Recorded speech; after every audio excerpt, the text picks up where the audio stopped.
Alright guys, welcome back to the video. So we're still working on the Walnut Tea Cabinet here, and so in the last video we actually put in that quarter-sawn for a back panel, you can see there, and attached the French cleat which we're going to be using to hang the cabinet.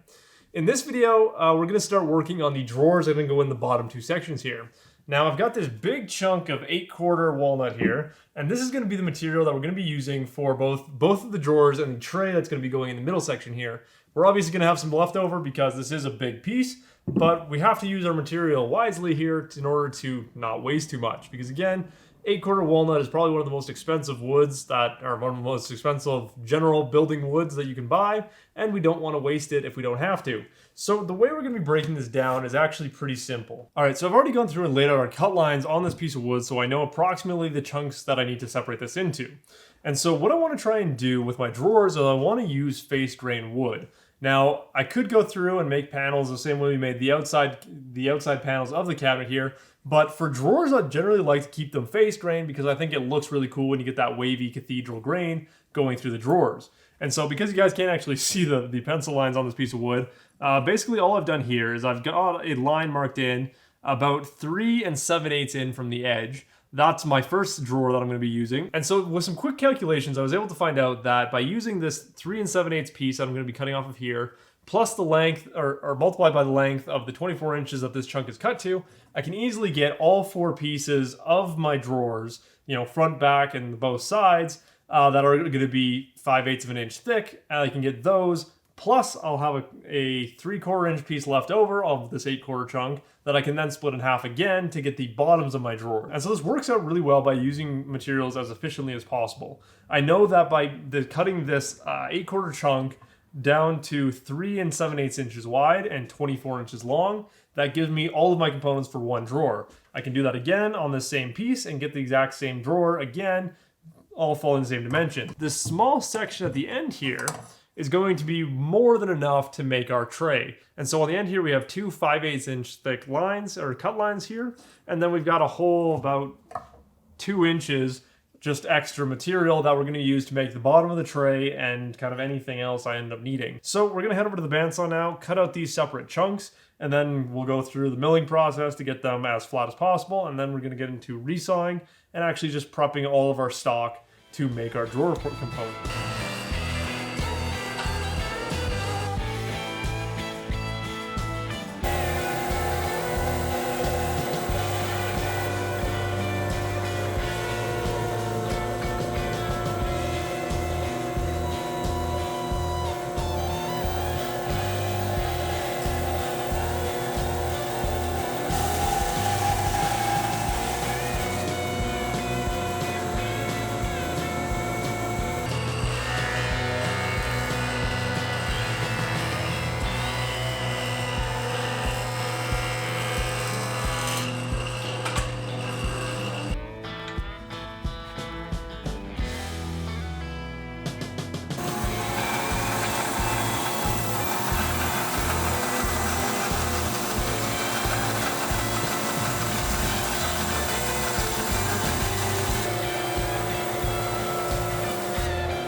So that is all our pieces cut, and just for a little bit of reference, so these pieces here are for our tray later on, and then these are the bottom pieces of our drawers, so we got 4 pieces out of that, and then we've got our 4 pieces for our actual drawer sides.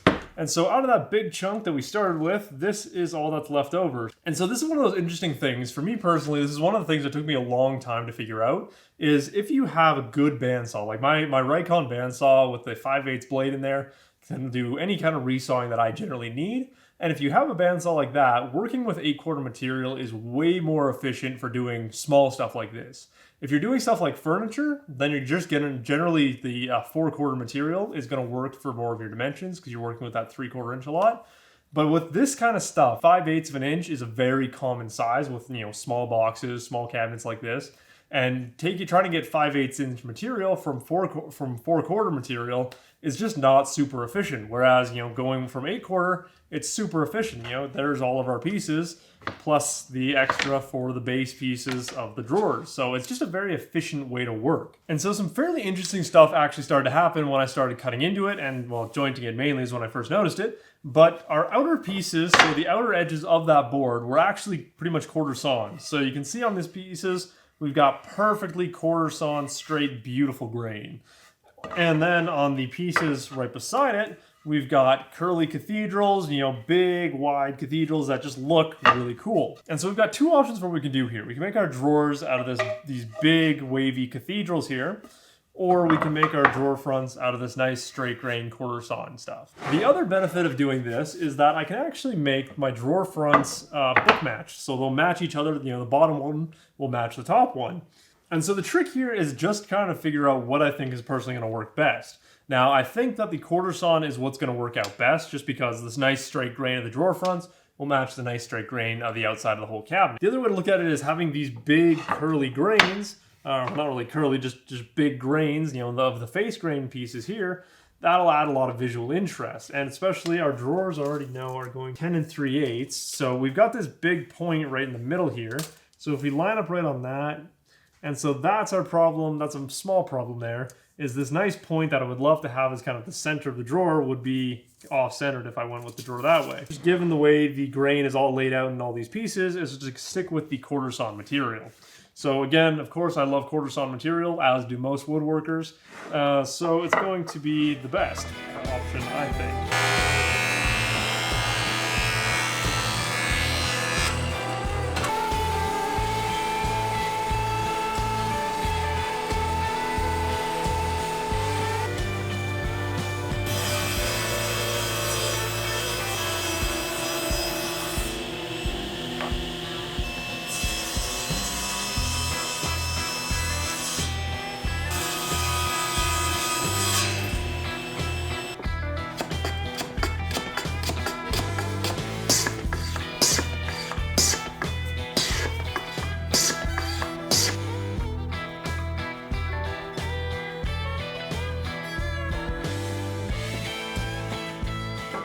Alright, so we've got all the drawer pieces fitted up. We've got a nice piston fit on all of them. So our drawer sides are meant to be nice and tight, fitting in there.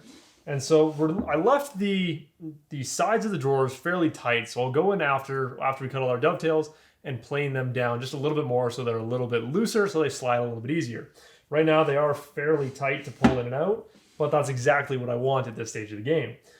And so I got all my pieces fitted beautifully up. Our fronts are going to look spectacular once everything's actually put together here. And so we're going to be going with half-blind dovetails on our drawer fronts and going with through dovetails on the drawer back. So it's going to be a very similar process to when we made the actual cabinet itself. So I'm not actually going to walk you guys through how to do the dovetails. If you guys want to see how my process for doing dovetails in depth, there'll be a link in the card up on the right side of the screen to the first video in which we made the actual outside cabinets and cut all those dovetails. And so I will let you guys know right off the bat, I've never really cut half-blind dovetails. I've done a few practice pieces, and most of the time they fail. So I've set myself up really good here. I'm going to leave about 1/4 inch of material on the front of the drawer here, which should make it fairly easy to not blow out. And I'm just going to take it nice and slow, take my time, because I really want them to work out on this piece.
Okay, so I got all the dovetails cut on our drawers, both the half blinds on the front and the full length ones on the back. I decided to just kind of batch them all out at once because I find that that's usually just the easiest way to do it.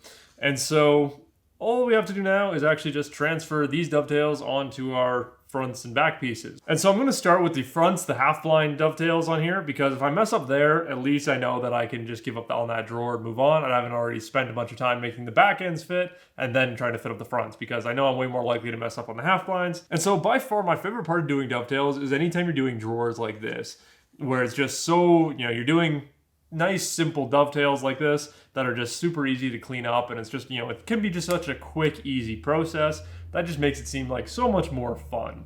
Doing like case dovetails like we did on the actual cabinet itself, a little bit more annoying because you have to take a lot more time to clean them up. The gaps in between the dovetails are a little bit more, there's more of them, so they're more annoying. But doing drawers like this, these nice small thin drawers, you literally just go through, you quickly clear them out with the coat or with the fret saw, and then clean them up with the chisel. It's just so quick, easy, and fun.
Alright, so we now have two fully put together functional drawers. They still don't fit in the cabinet because we have to wait till they're actually glued up to do a little bit of hand playing to get them to a perfect fit. But for now, they are beautifully put together with some nice hand-cut dovetails. So I will be honest, I did mess up just a little bit. So when I was marking out my pieces, I ended up mixing them up. So for the top drawer, I ended up grabbing the right top and back, or the right front and back piece, but I grabbed the wrong side pieces. So luckily, both of our shelves are close enough in height and dimension that these will still work just fine. It's just going to take a little bit of time to get the top drawer to fit in, and the bottom drawer is just a little bit loose on one of the sides that tapers on the top shelf. So they'll still work just fine. They'll still be a good, clean piston fit. But yeah, make sure if you guys are making drawers, you pay attention to what sides you're grabbing before you start cutting dovetails and marking out lines and all that, because that was a pretty dumb mistake on my part, but it's not anything that's going to ruin the project, luckily. So the next stage here is we need to actually just cut a groove to put the bottom panel in. And so because these are half blind dovetails, I'm just going to be putting a cut right through the piece all the way, and we're going to go out through the back tails because you're never going to see it anyway, so it doesn't matter if there's a little hole there. And then we're just going to put the groove all the way around the inside of the box, and it's going to work out just lovely for us.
Alright guys, so we are done with the drawers for all we're going to be doing in this video. Next video, we're actually going to go and finish them when we build the tray and do the finishing of the rest of this thing.